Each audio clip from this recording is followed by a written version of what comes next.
Hi friends, today we are going to see some of the sample questions. These questions are based on objective type, 1 mark questions. Okay, let us move to the questions. Now the first question is, a student takes about 2 ml of ethanoic acid in a dry test tube and adds a pinch of sodium bicarbonate to it. He reports the following observations are, the first one is immediately a colorless and odorless gas evolves with brisk effervescence. The gas turns lime water milky when passed through it. The gas burns with an explosion when a burning splinter is brought near it. The gas extinguishes the burning splinter that is brought near it. The correct observation, there are 4 options. A 1, 2 and 3, B 2, 3, 4 and C is 3, 4 and 1, D is 1, 2 and 4. Now the answer is D option 1, 2 and 4 because it immediately gives a colorless, odorless and gas evolves with brisk effervescence, which is carbon dioxide. When this carbon dioxide is passed through lime water, it turns lime water milky. You can see the equations. When a carbon dioxide is passed through lime water, here the white precipitate is formed, which represent a milky, and then carbon dioxide also extinguishes the burning splinter when it is brought near it. So the option is D. Now the second question is, we need 20% aqueous solution of sodium hydroxide for the study of saponification reaction. When we open the lid of the bottle containing a solid sodium hydroxide, we observe it in which form? This is very simple question, and the options are colorless transparent beads and small white beads, white pellets or flakes, and these fine white powder.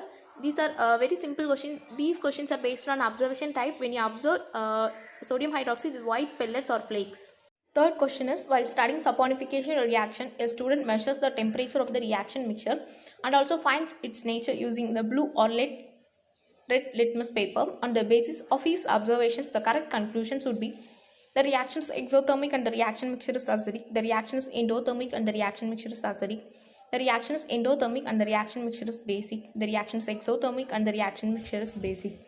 Generally, the saponification is the process that involves the conversion of fat or oil or liquid into soap and alcohol by the action of heat in the presence of aqueous alkali or base, example potassium hydroxide, sodium hydroxide, etc. Here the answer is C. The reaction is endothermic and the reaction mixture is basic. Generally, for saponification reaction, the heat is observed, that is surrounding heat may be observed. This heat stage of soap making is commonly called as gel phase. Hence the reaction is endothermic. Since sodium hydroxide is used in the reaction mixture, so it is basic, hence red litmus turned into blue. The fourth question is, in a locality, hard water required for an experiment is not available. However, the following salts are available in the school laboratory. The salts are sodium sulfate, calcium sulfate, magnesium chloride, sodium chloride, calcium chloride, potassium sulfate, etc. Which of the above salts may be dissolved in water to obtain hard water for the experiment? There are 4 options. A 2, 3 and 5 and B is 1, 2 and 5. C is 1, 2, 4 and 6 and D is 3 and 5 only. Generally, hard water is water that has high mineral content. Hard water is formed when water percolates through deposits of limestone, chalk or gypsum etc. which are largely made up of calcium and magnesium carbonates, bicarbonates, chlorides, sulfates etc. So the answer is 2, 3 and 5. Hard water contain magnesium and calcium ions.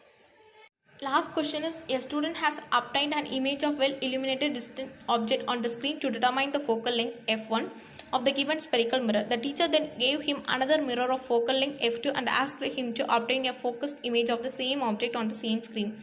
The student found that in order to focus the same object using the second mirror, he has to move the mirror away from the screen. From this observation, it may be concluded that both the spherical mirrors given to the student were concave and f1 is less than f2, concave and f1 is greater than f2, convex f1 is less than f2 and then convex f1 is greater than f2. Generally, the focal length means is the distance between the center of the convex lens or a concave mirror and the focal point of the lens or a mirror, the point where parallel rays of light meet or converge. Here the answer is A, concave and f1 is greater than f2 since the image is focused and the spherical mirror is a concave mirror. For the second mirror, the distance is increased to focus on the image of the screen. Hence the focal length is more than that of the first mirror. Okay, thank you. Thanks for watching.